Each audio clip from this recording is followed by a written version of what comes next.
Bonjour, donc un petit test de l'Ultimate Speed sur une batterie complètement à plat.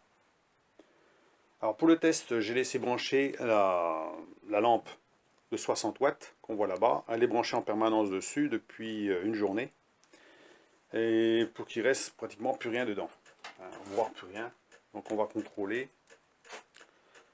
avec le voltmètre, savoir combien il y a de volts à l'intérieur, de tension. Donc on a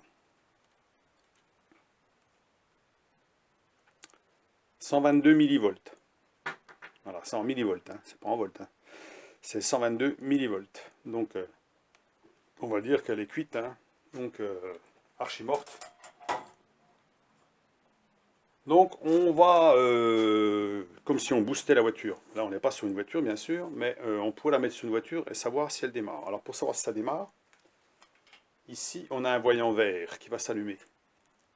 Et dès qu'on branche alors, si vraiment elle ne peut pas démarrer, ça va biper et ça va allumer un témoin rouge. Donc, à ce moment-là, il ne sera pas possible de démarrer la voiture. Donc, on va voir si on peut. C'est pas la peine qu'elle soit sur la voiture. À partir du moment où vous avez une batterie comme ça, par exemple, vous avez laissé cette voiture pendant 15 jours avec un plafonnier allumé, il reste 100 millivolts, c'est 3 fois rien. Est-ce qu'il va elle va pouvoir démarrer quand même? Donc on va prendre le booster et on va tester. Voilà, on met le truc dessus, avec des trompeurs. Voilà, là vous avez le témoin clignotement vert. On va brancher la masse dessus directement, on ne débranche pas la lampe. Vous savez qu'il y a toujours la lampe, c'est comme si vous aviez un consommateur dans la voiture, vous avez quelque chose qui est allumé dans la voiture. Donc est-ce que ça va prendre ou pas? Eh ben non. Donc vous avez le voyant rouge qui est allumé ici. Alors je peux mettre en route.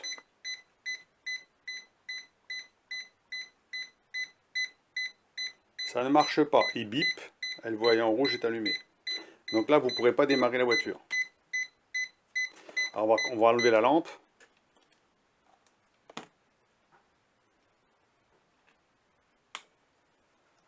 Et là c'est bon. Là vous pouvez démarrer. Donc en fait, alors, il y a une solution que vous pouvez faire aussi, c'est de le laisser dessus. Il va se décharger dans la voiture, forcément.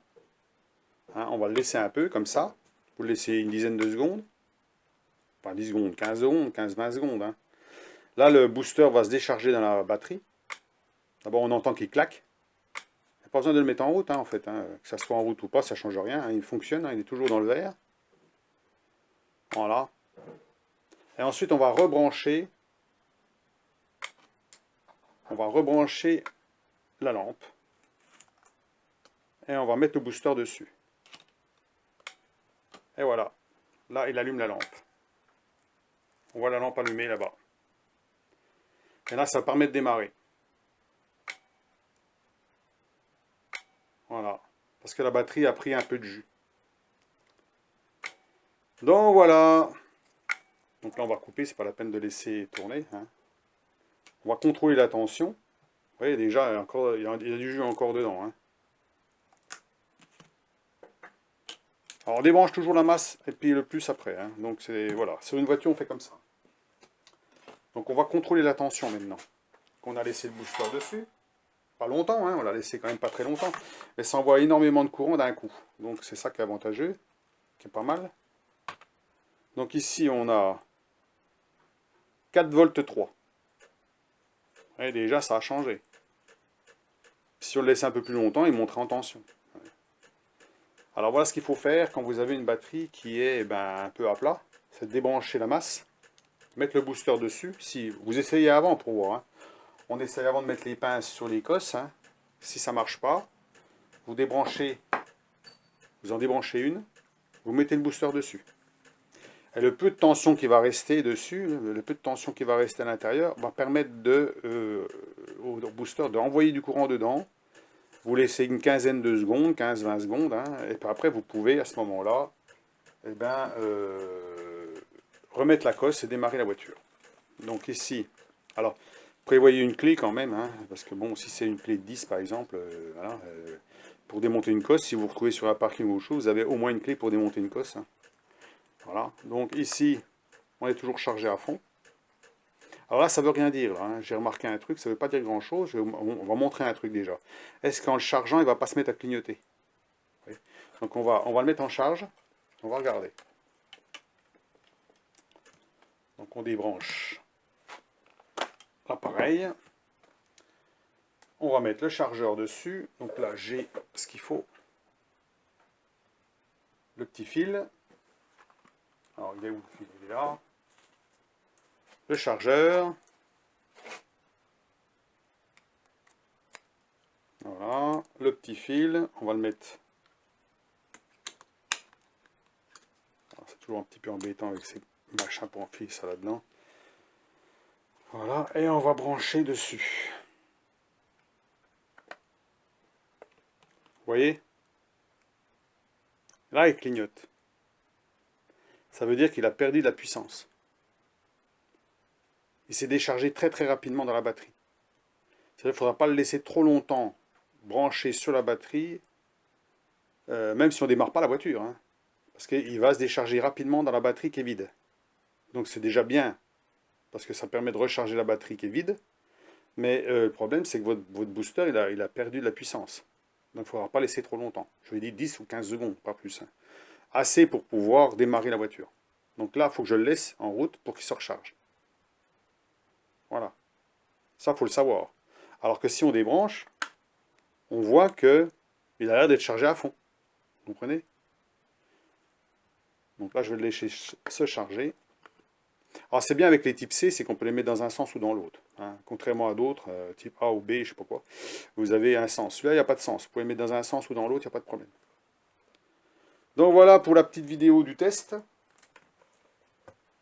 Ça permet de savoir, pour ceux qui ne savent pas, il n'y a pas de mode booster dessus. Hein, donc, boost, je veux dire. Certains ont un mode boost comme le Noco, ça veut dire que vous avez dessus un bouton hein, qui permet, sous un bouton ou un truc sur le boîtier, le boîtier là, ce boîtier ici, là il n'y a rien sur celui-ci, hein, qui permet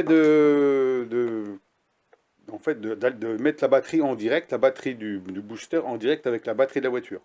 Ça veut dire qu'on ne passe pas par les protections, et là vous pouvez démarrer la voiture sans faire ça. Hein, donc voilà. Alors maintenant, si vous avez une batterie qui est complètement coupée, ça veut dire qu'il y a un élément qui est complètement coupé, il n'y a plus de jus du tout, vous avez 0 volt de chez 0, il n'y a même pas 1 millivolt dedans, et bien là, vous avez, il y a très peu de tension, parce qu'il y avait 100 millivolts. Hein. Donc s'il y a très très peu de tension, ben, il ne prendra pas, donc ça ne marchera pas pour autant. Hein. Il faut quand même que la batterie ne soit pas complètement à plat, 0 volt. Alors pour arriver à 0 volt, c'est très long quand même. Hein. Sachant que moi, c'est déjà une batterie qui est foutue, elle est HS, ça fait déjà un moment qu'elle est foutue. Hein. C'est une très vieille batterie. Et en plus, là, je l'ai laissé toute la nuit avec un consommateur dessus, la lampe de 60 watts branchée en permanence dessus. Alors pour la vider complètement, il faut du temps quand même. Hein. C'est très long hein, pour arriver à 0 volt. Il faut savoir que dès qu'on débranche, la batterie a tendance à remonter un petit peu en tension. Et à ce moment-là, vous allez pouvoir démarrer la voiture. Donc regardez votre voiture, si vous avez une cosse où il faut une petite clé dessus, ben, peut-être d'avoir une petite trousse avec des clés dans la voiture pour démonter une cosse, hein, encore. Voilà. Parce que sinon, ben, sans outils, vous n'y arriverez pas. Donc on va les laisser recharger, et puis ma foi, ben, comme ça, ben, vous avez vu qu'on peut démarrer. Hein, alors là, j'aurais pas pu démarrer si, voilà, j'aurais laissé les cosses sur la batterie, j'aurais pas pu démarrer. Donc le booster est fait pour démarrer une voiture essence sans problème. Moi j'ai une petite cylindrée, donc ça va démarrer sans problème. Hein. Mais si vous avez une cylindrée plus grosse, à ce moment-là, j'ai pas ce qu'il faut sous la main pour démarrer une grosse voiture. Après, on pourra toujours essayer sur la mienne pour voir ce que ça donne, mais il n'y a pas de raison que ça ne marche pas. Hein. Voilà. Mais on ne pourra pas essayer avec les deux cosses débranchées, et puis en mettant directement sur les cosses de la batterie, ça ne marchera pas. Voilà. Parce qu'il faut qu'il détecte une tension. Il faut qu'il détecte une tension à ce moment-là. Hein. Donc, moi d'avoir encore un autre truc qui balance de la tension dedans, ben, bon, non, ça va encore aller. Hein. Donc voilà pour la petite vidéo du test, pour savoir ce que... Ben, voilà, c'est un peu le souci de ces petits boosters-là, c'est qu'ils sont pas, pour moi, il manque le système boost. Ça veut dire qu'il faudrait qu'il y ait un bouton là-dessus qui permet de redémarrer une voiture, même si elle est à zéro, complètement morte. C'est-à-dire qu'il n'y a plus un seul millivolt dedans. On a appuyé sur le bouton ici, et on pourrait démarrer la voiture quand même. Et là, ils ne le font pas. Donc, je ne sais pas pourquoi ils ne l'ont pas fait sur ce modèle-là, alors que d'autres modèles l'ont. Je ne sais pas. Alors voilà, il n'y a rien là-dessus, hein. Donc à moins qu'il y ait une autre solution, une solution de secours, en cas si ça peut arriver. Moi je ne connais que celle-là. Il n'y a pas de. J'ai rien vu d'autre pour pouvoir utiliser ce mode-là encore, hein. Voilà, donc je vous laisse sur cette vidéo. On fera une troisième vidéo peut-être de test plus prononcé sur une voiture pour voir. Sinon, j'ai testé sur un téléphone, ça marche très bien. Sur une tablette, ça marche très bien. J'ai pas testé la prise 12 volts parce que j'ai rien pour brancher là-dedans. Hein, il faudra un petit compresseur de pneus, par exemple, hein. Ça pourrait être utile si vous avez ça dans votre coffre. Bah, il vous permet de, au mieux de tirer une rallonge qui fait 2 mètres pour aller jusqu'à votre allume-cigare, puis peut-être d'abîmer quelque chose, parce que bon, vous savez, les prises d'allume-cigare, faut pas trop tirer dessus parce que ça fait des courts-circuits ou autre chose. Ben, vous pouvez utiliser celui-ci. Voilà. Alors, il n'est pas protégé, celui-là. Il n'y a pas de fusible. Moi, à la limite, je mettrais bien un fusible dessus, là, de 8 ampères, hein, sur le cordon. Alors, je ne sais pas si en interne, c'est protégé en cas de surintensité, mais en cas de court-circuit, pour éviter de cramer, il faudrait peut-être mettre un fusible sur la ligne ici. C'est peut-être pas bête, hein. Il suffit de séparer les deux fils là, de couper le fil et de mettre sertir un petit fusible avec des petits fusibles, genre fusible de voiture, les tout petits là, protégés. Puis comme ça, vous avez un fusible de 8 ampères. S'il pète, vous en mettez un, puis c'est bon quoi. Ça évite de cramer un petit peu comme les multimètres, hein.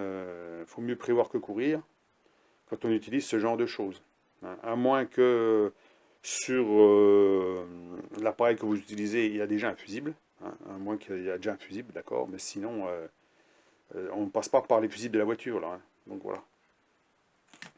Donc là, on va le laisser charger, maintenant qu'il s'est déchargé un maximum dans la batterie, hein. Donc, là,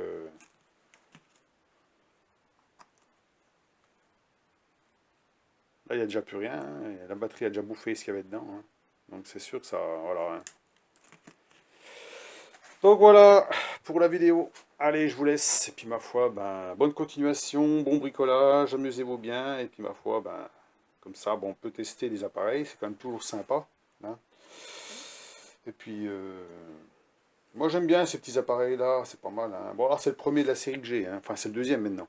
Maintenant, enfin de chez Lidl, c'est le premier, hein. Il y a eu des modèles en 8000 mAh. Celui-là c'est un 12000. Donc il est déjà plus puissant. Peut-être qu'un jour ils vont sortir à 20 000. Qui sait? 49 euros. Bon, c'est pas cher, hein. Mais bon, si on veut le double, il faut mettre le double. Il faut mettre 90 euros, 100 euros, quoi. Voilà. Si on veut un truc qui soit plus puissant. Donc voilà, allez, je vous laisse. Bonne continuation, à plus, au revoir.